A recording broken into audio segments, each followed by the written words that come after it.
Assalamualaikum warahmatullahi wabarakatuh. Nama saya Lucy Wulandari dari kelompok 3 dan adapun anggota kelompok lain yaitu Dea Sania, Andriati Kusumaningrum, dan Tirta Nugraha. Di sini kami akan mempresentasikan tentang materi pengendalian internal.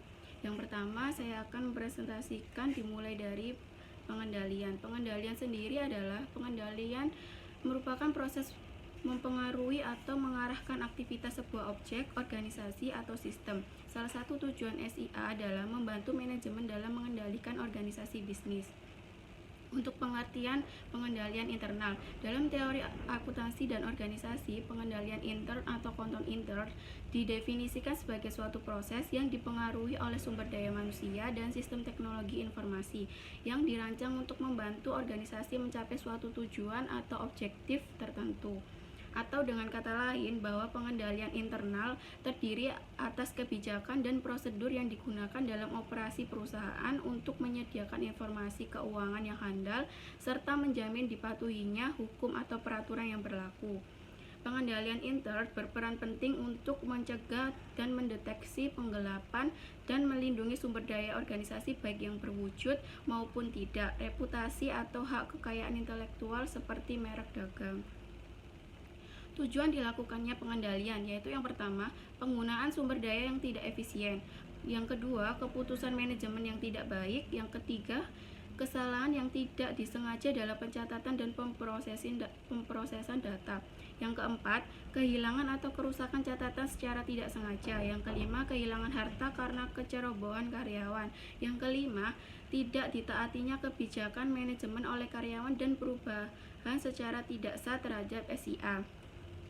Untuk ancaman terhadap SIA, yang pertama ada ancaman berupa bencana alam, kesalahan software, tindakan-tindakan yang tidak disengaja seperti kecelakaan, kehilangan, dan lain-lain.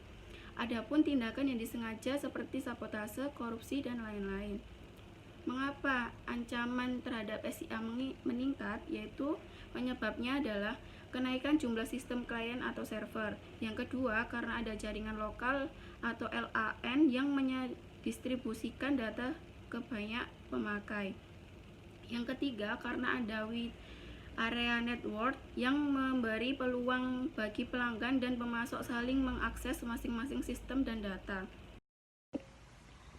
Untuk selanjutnya, saya akan menjelaskan tentang unsur pokok sistem pengendalian intern yang memuaskan. Yang pertama, struktur organisasi yang memisahkan tanggung jawab fungsional secara tegas. Yang kedua, sistem wewenang dan prosedur pencatatan yang memberikan perlindungan yang cukup terhadap kekayaan, utang, pendapatan, dan biaya. Yang ketiga, praktek yang sehat dalam melaksanakan tugas dan fungsi setiap organisasi. Keempat, karyawan yang cakap sesuai dengan tanggung jawabnya. Kemudian, komponen pengendalian internal terdiri dari 5, yaitu lingkungan pengendalian, penilaian risiko, aktivitas pengendalian, informasi dan komunikasi, serta pengawasan. Untuk lingkungan pengendalian terdapat nilai-nilai etika dan integritas, komitmen terhadap kompetensi, dewan komisaris dan komite audit, filosofi manajemen dan gaya operasional, struktur organisasi, pelimpahan wewenang dan tanggung jawab, serta kebijakan dan praktek SDM. Yang kedua, penilaian risiko, identifikasi dan analisis oleh entitas terhadap risiko relevan dengan pencapaian tujuan-tujuannya, merumuskan dasar untuk menentukan bagaimana risiko-risiko tersebut harus dikelola. Yang perlu diperhatikan yaitu perubahan lingkungan operasional, personel baru, sistem informasi baru atau perubahan sistem informasi, pertumbuhan cepat, teknologi baru, produk atau aktivitas baru, restrukturisasi korporasi, operasional luar negeri, dan PSAK baru. Untuk selanjutnya bisa dijelaskan oleh Mbak Andriati. Selanjutnya yaitu kontrol aktivitas, yaitu kebijakan dan prosedur yang membantu menjamin pengarahan manajemen, dilaksanakan pemisahan tugas, pengendalian pengolahan informasi yang terdiri dari general control dan application control, pengendalian fisik serta review kinerja. Information and Communication atau informasi dan komunikasi, yaitu identifikasi, perekaman, dan pertukaran informasi dalam rangka bentuk dan waktu yang memungkinkan orang menjalankan tanggung jawabnya. Adapun transaksi yang hanya transaksi valid, seluruh transaksi, hak dan kewajiban, pengukuran, dan cukup detail, audit atau transaksi trail, dan dokumen dan catatan. Yang selanjutnya yaitu monitoring atau pengawasan, yaitu proses untuk menilai kualitas pelaksanaan pengendalian internal dari waktu ke waktu. Informasi processing control, general control yang terdiri dari pengendalian organisasi dan operasional, pengendalian pengembangan sistem dan dokumentasi, pengendalian perangkat keras dan perangkat lunak, pengendalian akses, serta pengendalian data dan prosedural. Dan yang terakhir yaitu application control. Tujuan entitas dan pengendalian internal yang relevan dengan audit yaitu reliabilitas informasi keuangan, kepatuhan terhadap undang-undang dan peraturan yang berlaku untuk mengidentifikasi kesalahan dan ketidakberesan, dan efektivitas dan efisiensi operasional untuk mengurangi resiko bisnis. Assalamualaikum warahmatullahi wabarakatuh. Saya Tirta Nugraha Ramadana akan melanjutkan presentasi dari kelompok kami, yaitu pengendalian internal.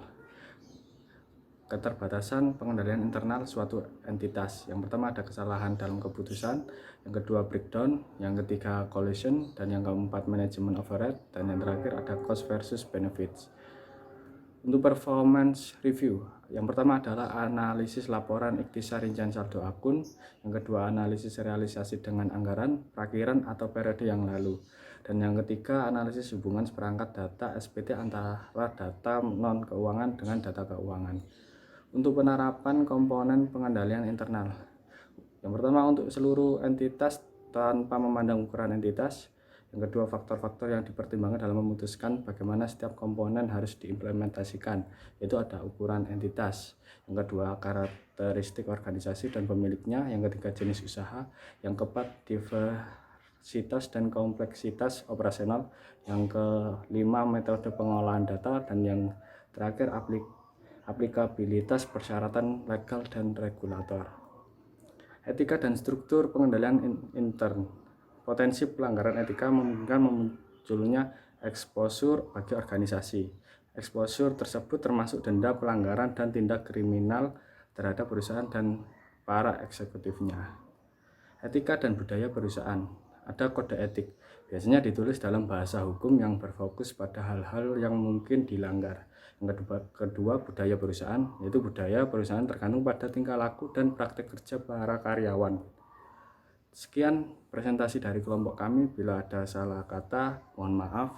Terima kasih. Wassalamualaikum warahmatullahi wabarakatuh.